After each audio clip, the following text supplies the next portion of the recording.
Okay. Yeah. Now, there is a brotherhood of religion, but there is also a brotherhood of humanity. You know, I One used to of be what- in this brotherhood of religion. I used to be a disciple of a man called Sri Ramakrishna, Right. who was an Indian saint. I understand. I know. He lived from 1836 Yes. to 1886, and he said, as all rivers leading to the one ocean, so all religions leading to the one God. And I converted on a mystical level to all religion, and to a certain degree, I studied with all the different religions. For instance, I studied with the Sheikh Abdul Qayyum, the Imam of Iskandar Mosque.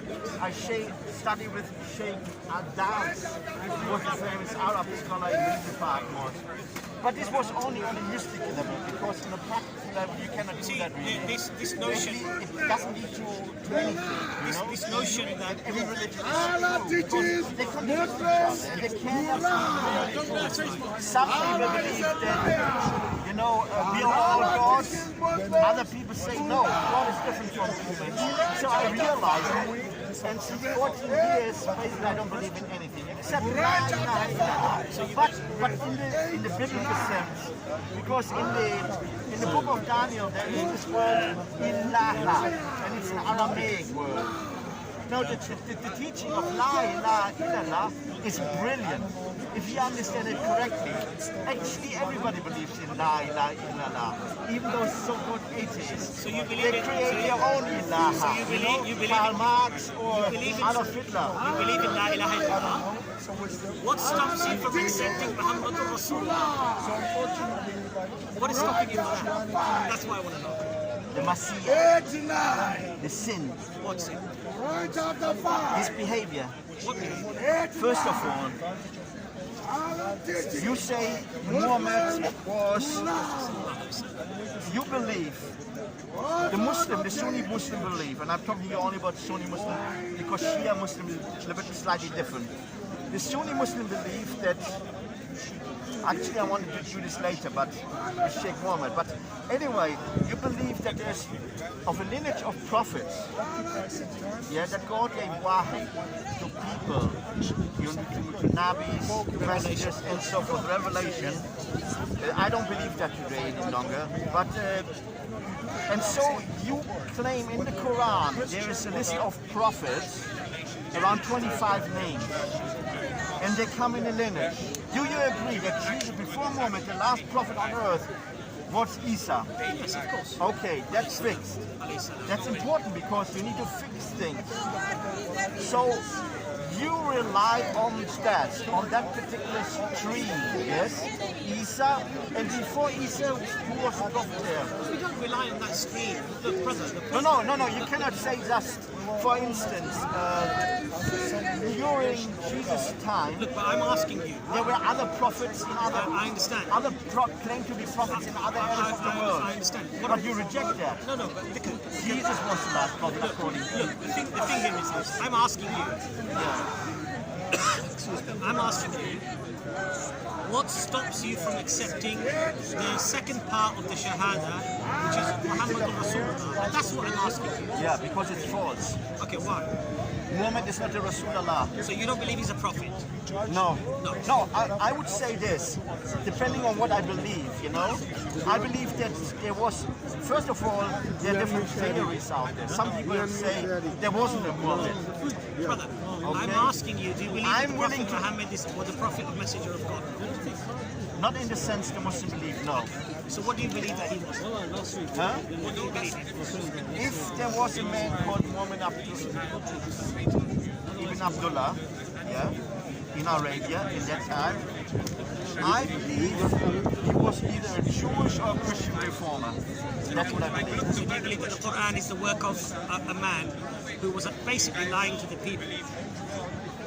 The Quran is a mixture of many things. If I would believe in La ilaha illallah,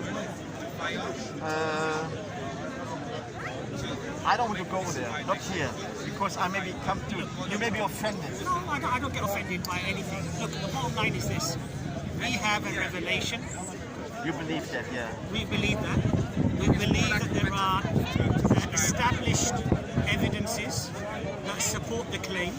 So, for example, in the Quran, we find prophecies that came true. Yeah. We find prophecies in the hadith that came true. Many of the prophecies were counter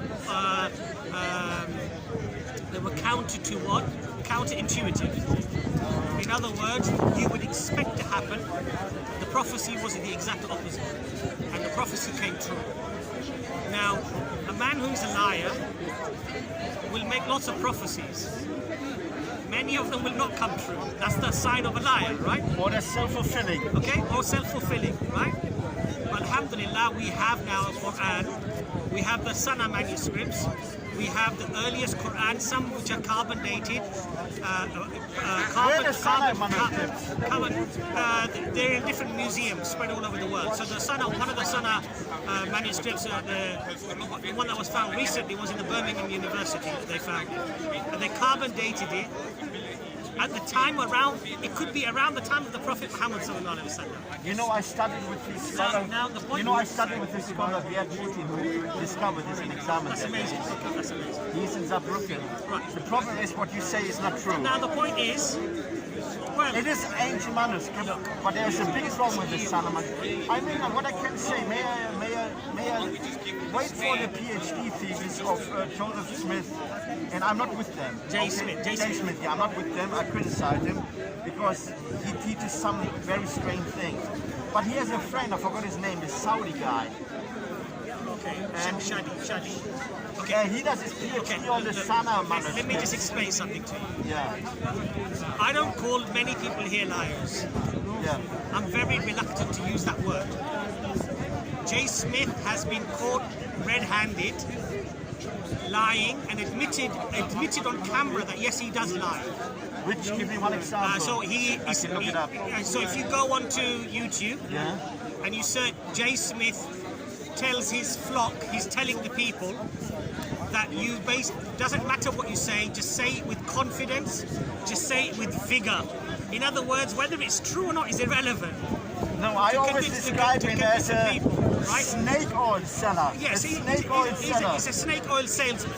So you quoting me J. Smith and wait for his thesis, it would be like for me. Not his thesis, his friend's Or even thesis. his friend's thesis would be like for me to pick up a comic book and try to sort of find out Now what is the thing fact or is this. fiction. Look, let me explain something to you. There are certain things as a human being when we look at and we apply our reason, then we can come to some sort of a reasonable explanation. When we study the Quran and we look at it in detail, it is completely contrary to, I would say, logical reason to assume that Muhammad sallallahu alaihi wasallam was the author.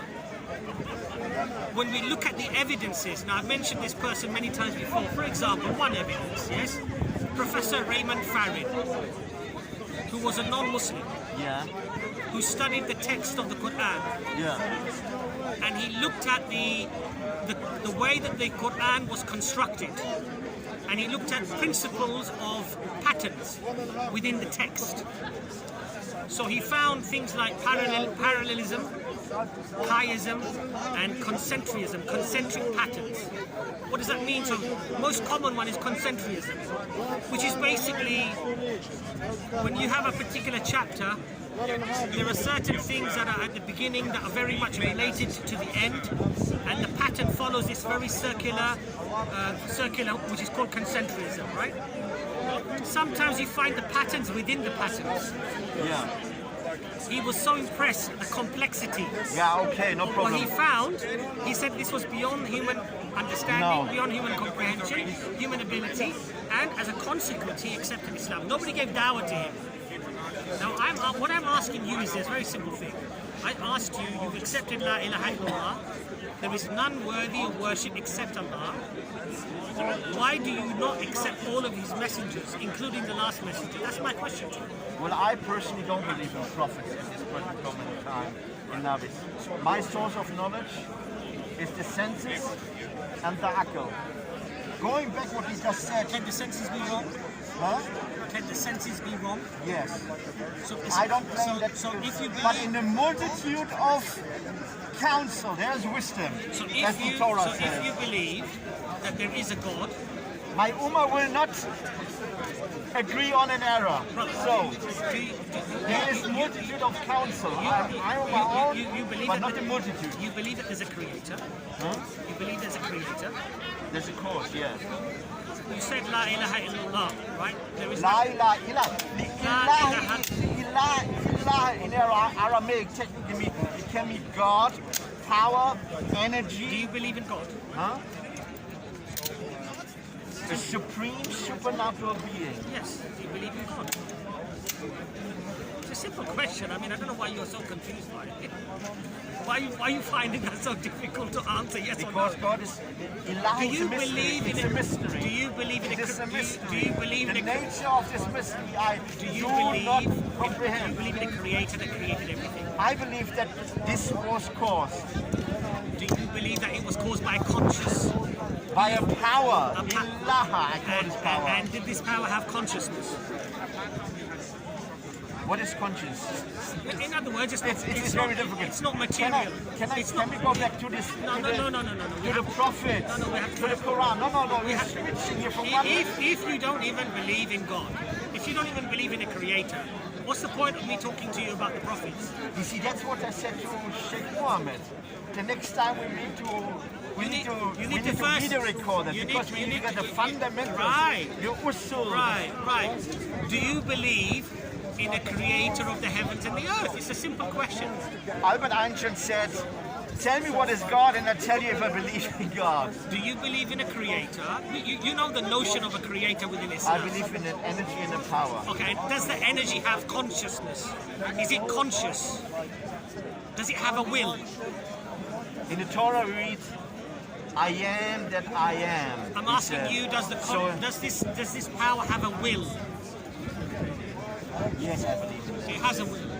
I believe in that. Let's make it short. Yeah, I believe It in has God. the capacity to bring into existence what it wishes to Yeah, I agree. and when it wishes to. I agree with that. And it is all powerful. Now, can I say something here? hold on. Can I say something here? Sri Ramakrishna, they believed in two oppositions. This guy, I'm not talking about that. Yeah, I'm I'm just saying, talking but about you. I try to tell you where I'm coming from. He believed in a personal God, which is called Dwaita in Do you Sanskrit. believe that? Do you believe that? And then he believed in a non-personal God, Do you believe this? which is called Advaita. But you don't believe this, do you?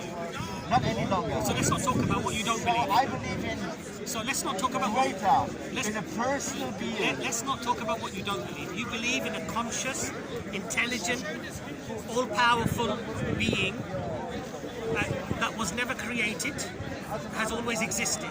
You accept that? So this is the definition of Allah. So you, in effect, you already believe that there is a supreme creator, right? But the problem is today, hold on. we cannot speak about God in the atheistic world. We need to speak in scientific terms. Hold on a second. Like energy, power. People don't understand. They are hostile to those When words. we say energy, power, having all energy, having all power, having a will, is conscious, it wills into existence what it wishes to, when it wishes to. This is all the definition that we would apply to Allah subhanahu wa ta'ala. Okay? Yeah, but you cannot tell that. So in essence, what you're saying to me is that you do believe in this type of existence, of a creator, right? Yeah, but I'm I'm asking you that it is but reasonable, because you said you like to use your reason. It is but reasonable to, when you use your akal, that this creator that has created you would have created you with a purpose, not without purpose. Because Allah says in the Quran that we created you with